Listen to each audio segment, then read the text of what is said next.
राधे राधे। आज हम भजन लेके नहीं आए, आज हम एक कहानी लेके आए हैं। ये कहानी बहुत सुंदर कहानी है, बहुत अच्छी शिवपुराण से ली गई है ये कहानी। तो आज हम वही कहानी लेके आए, मुझे मेरे दिल को छू गई ये कहानी, तो इसीलिए हम आप लोगों के साथ शेयर कर रहे हैं। बहुत अच्छी कहानी है। जैसे कि लोग कहते हैं कि भगवान नहीं आते हैं, भगवान किसी की सुनते नहीं हैं। तो मेरा ये मानना है कि अगर दिल से पुकारो, अगर बहुत ज़्यादा दिक्कत में जो कोई होता है, बहुत ज़्यादा परेशान होता है, तो उसी के दिल से आवाज़ निकलती है भगवान के लिए। ऐसे भगवान के लिए कोई दिल से नहीं पुकार सकता है, चाह कर भी कोई दिल से नहीं पुकार पाएगा, कितनी भी कोशिश कर लें। अगर दर्द होगा दिल में, किसी चीज़ की दर्द होगी, तो वो भगवान से ही दिल से पुकार लगाएगा, तो ही भगवान सुनेंगे। और ये प्रूफ है इस कहानी से, ज़रूर से ज़रूर सुनिए, देखिए। तो ये कहानी है एक केवट की, भक्त केवट की। तो ये बहुत गरीब होता है, केवट काफ़ी गरीब रहता है। उसके बीवी नहीं थी, उसकी एक बेटी थी। तो वो बेटी को बहुत गरीबी में किसी तरह से खाने पीने का, पहनने का इंतज़ाम इधर उधर से थोड़ा बहुत कमा के उसका पूरा हो रहा था। जब बेटी बड़ी हो गई, तो जब बड़ी होगी तो उसको ब्याह की सताने लगी। ब्याह करने के लिए बेटी के लिए पैसे कहाँ से आएंगे, तो कैसे हम ब्याह करेंगे। तो इसलिए उसने क्या किया, एक दिन सेठ जी के पास गए। तो सेठ जी से बोले कि सेठ जी, मुझे अपनी बेटी का विवाह करना है, तो उसके लिए हम कुछ मदद आपसे चाहते हैं। तो सेठ जी ने कहा कि क्या चाहिए, कितना चाहिए वैसे। तो उसने कहा यही कोई 50,000 अगर मिल जाते तो, बस इतना कहा। तो सेठ जी ने कहा ठीक है। 50,000 रुपये सेठ जी ने दे दिए केवट को। तो केवट ने 50,000 रुपये ले लिए और उसको ले जाके अपना बेटी का विवाह तय कर दिया, उसकी शादी कर दी। शादी करने के बाद केवट अकेला बचा, उसको अकेलापन बहुत सताने लगा और उसको पैसे भी वापस करने थे। वो पैसे कहाँ से वापस करता। तो क्या किया, उसने अपना घर बेच दिया। घर बेच करके उसने उसको पैसे वापस कर दिए सेठ जी को। तो जब पैसे देने गया सेठ जी के पास, तो बोला कि सेठ जी, हम आपके पैसे देने आए हैं, तो आप ले लीजिए मेरे पैसे, मुझे कर्ज से अदा कर दीजिए। तो सेठ जी ने पैसे ले लिए और उसके बदले में उसने केवट को रसीद दी। रसीद जो है उसने नहीं लिया। उसने कहा कि सेठ जी, हमें अब इसकी क्या ज़रूरत है, ये रुपए हमने लिए थे, आपने दिए थे और हमने आपको दे दिए और आपको मिल गए पैसे। तो ये रसीद हम क्या करेंगे ले जाके, हमें हमारे किस काम की। हमें पता है कि हमने दे दिए, आपको पता है आपको मिल गए। तो इसको ऐसा करिए, हमें नहीं, आप अपने पास ही अपना रखिए, हमें नहीं इसकी ज़रूरत है। बस सेठ जी ने अपने रजिस्टर में उस रसीद को रख लिया और ये वापस चला गया। और इसने क्या किया, मकान तो बेच दिया था। तो ये क्या हुआ, उसी गांव में एक मंदिर था रघुनाथ जी का, भगवान राम का मंदिर, उसी के गांव में एक छोटा सा मंदिर था। तो ये उसी में रहने लगा, वहीं भगवान की सेवा करता, भक्त था ही, तो भक्ति करता, उसी भगवान में सेवा में लगा रहता। जो मिल जाता था बस उसी से अपना गुजारा कर रहा था। थोड़ा बहुत खाने पीने का मिल ही जाता मंदिरों में। तो ये उसी में रहने लगा, वहीं मंदिर में। तो क्या किया, सेठ जी की नीयत कुछ दिन के बाद ख़राब हो गई। उसने सोचा कि इसने रसीद नहीं लिया, अब इसके पास कोई प्रूफ तो रह नहीं गया, सबूत इसके पास कुछ है नहीं कि हमने पैसे इससे ले लिए हैं, कि इसने हमको पैसे दे दिए। तो उसके बेईमानी से उसके दिमाग में आ गई, लालच आ गया। तो वो फिर से दोबारा से सेठ से केवट के पास गया पैसे मांगने। बोला कि मेरे पैसे आपने नहीं दिए, तो मुझे पैसे कब दे रहे हो, मुझे पैसों की ज़रूरत है, तो आप पैसे कब देंगे, वापस नहीं दिया अभी तक। तो केवट बोला कि मैंने पैसे तो दे दिए थे सेठ जी, हमने पैसे दे दिए थे आपको, तो आपने पैसे ले लिए थे, आपने रसीद दी थी, तो हमने नहीं लिया था, वो आप ही ने रख लिया था वहाँ, अब मेरे पास सबूत कुछ नहीं है, तो पर मैंने दे दिए थे। तो उसने सोचा कि अब कैसे भी करके इसके पास सबूत तो है नहीं, तो हम इससे पैसे ले लेंगे तो दोबारा से ये इंतजाम कहीं से भी करके देगा ही देगा, क्या कर सकता है ये। तो उसने क्या किया, उसके केवट के ऊपर उसने केस कर दिया। नोटिस आ गई केवट के पास कि इसके पैसे के चाहिए, मतलब वापस करने हैं, तो इसके पैसे नहीं दिए हैं तुमने तो इसको पैसे देने पड़ेंगे।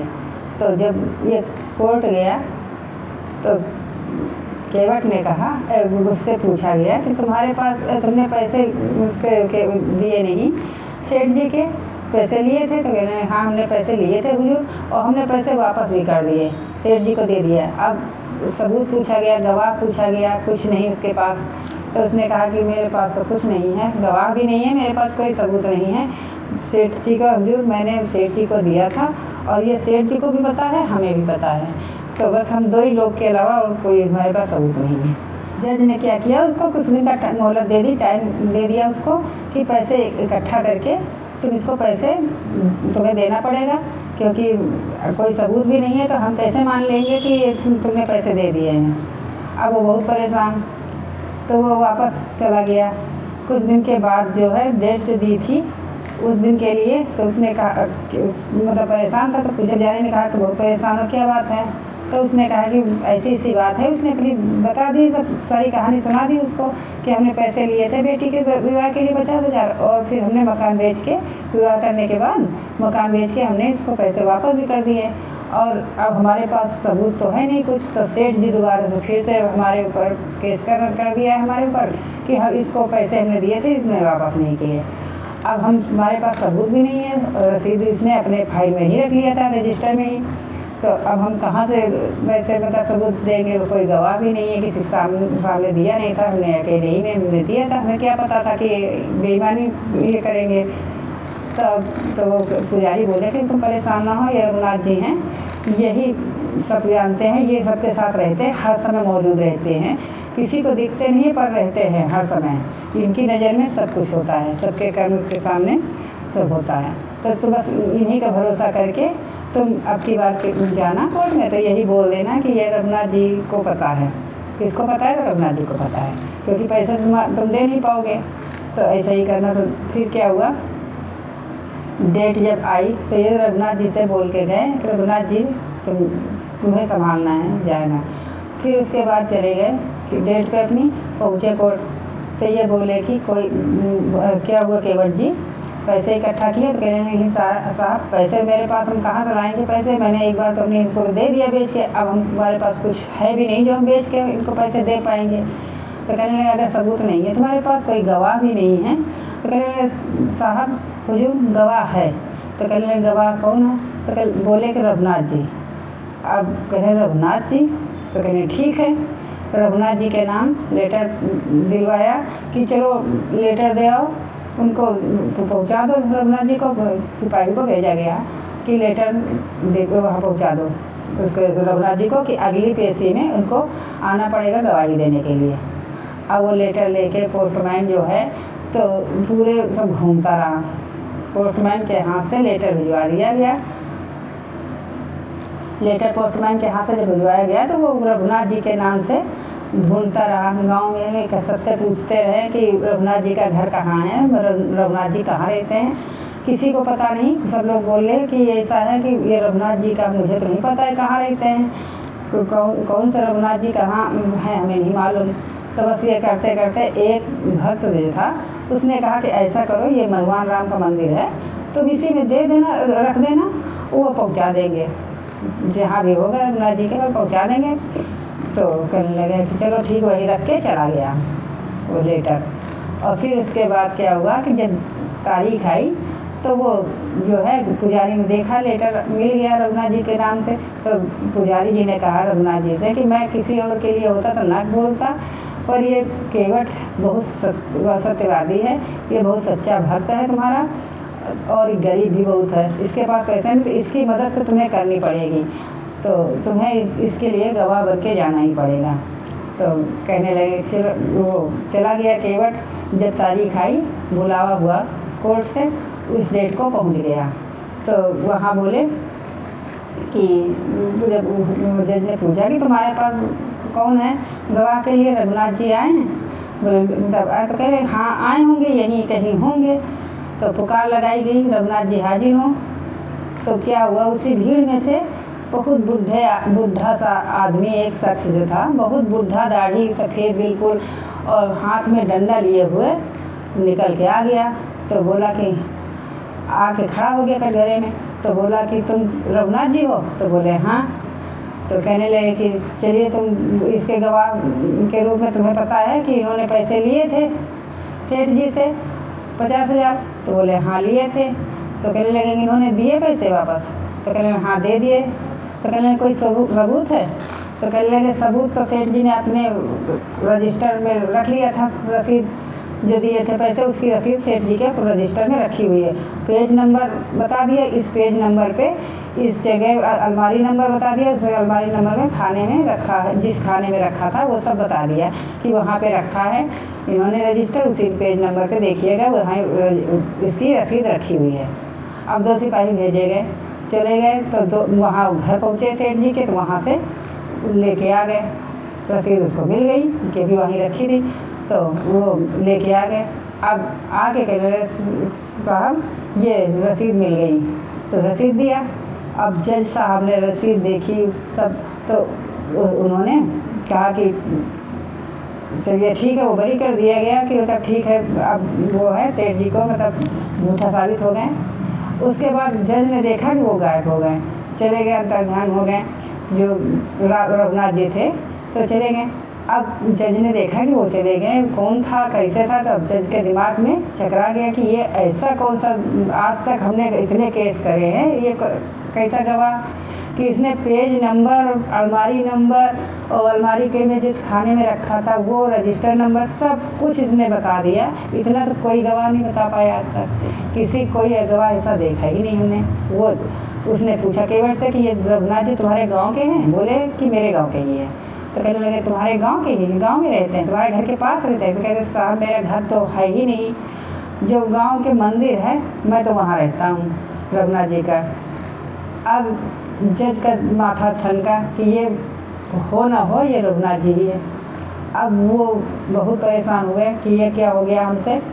फिर चले गए, जब घर गए तो घर में वो जज साहब बहुत रोए, खूब रोते रहे। तो उसकी बीवी पूछने लगी, बच्चे सब पूछते रहे कि क्या बात है, आखिर क्यों रो रहे, क्या हुआ? तो कहने लगे कि ऐसा हमने आज तक गवाह देखा ही नहीं कि वो रजिस्टर नंबर, अलमारी नंबर, अलमारी का खाना नंबर, पेज नंबर सब कुछ बता दिया पूरा सब प्रूफ के साथ में और दिया। उसके बाद वो गायब हुए। रघुनाथ जी आज मेरे सामने खड़े रहे और मैं वो कटघरे में खड़े रहे, मैं जज बना बैठा रहा। बस यही अफसोस है कि मैं उनको ना प्रणाम कर पाया, ना उनकी कोई सेवा कर पाए। वो हमारी आंखों के सामने ही खड़े रहे और गवाह के रूप में खड़े रहे। और वो रघुनाथ जी कोई और नहीं थे, भगवान राम थे। ये मुझसे बहुत बड़ी गलती होगी कि मैं जज बना बैठा रहा, यही मुझको अफसोस है। और मेरे सामने खड़े रहे और मैं उसको पहचान नहीं पाया उनको, और मैं मुझसे कोई सेवा भी नहीं हो पाई। ये बस और कुछ नहीं कह पाए, बस रोते रहे कि अब दोबारा से कभी मिल नहीं पाएंगे। तो ये कहानी थी। इससे ये समझ में आता है कि पुकार जो होती है दिल से करी गई पुकार ज़रूर से ज़रूर भगवान सुनते हैं और किसी न किसी रूप में आते भी हैं। कोई समझ नहीं पाता है क्योंकि वो साक्षात तो दिखेंगे नहीं कि साक्षात आके खड़े हो जाएंगे धनुष और वो बाण लेके अपने मुकुट लगा के, ऐसा तो नहीं होता है, 4 हाथों के गदा वो सब लेके। तो इसलिए ये मेरा भी यही मानना है कि अगर दिल से पुकारी जाती है, कोई दर्द तकलीफ बहुत ज़्यादा किसी को होती है, तो वो दिल से पुकार तभी निकलती है, तो वो आएंगे मदद के लिए, किसी न किसी रूप में आएंगे ज़रूर। तो ये कभी ध्यान गौर करिएगा। चलिए, जय श्री राम, राधे राधे, सियापत रामचंद्र की जय। अगर अच्छी लगी वो कहानी तो लाइक कर दीजिएगा। इसी तरह की और भी कहानियाँ मैं लेके आऊँगी, मुझे बहुत अच्छी लगी, इसी तरह दिल छू गई थी तभी मैं आपके साथ शेयर करी। और पहली बार देख रहे हैं सब्सक्राइब भी कर लीजिएगा, और फेसबुक पे देख रहे हो तो फॉलो कर लीजिएगा मेरे पेज को। चलिए, राधे राधे, जय श्री राम, सियापत रामचंद्र की जय।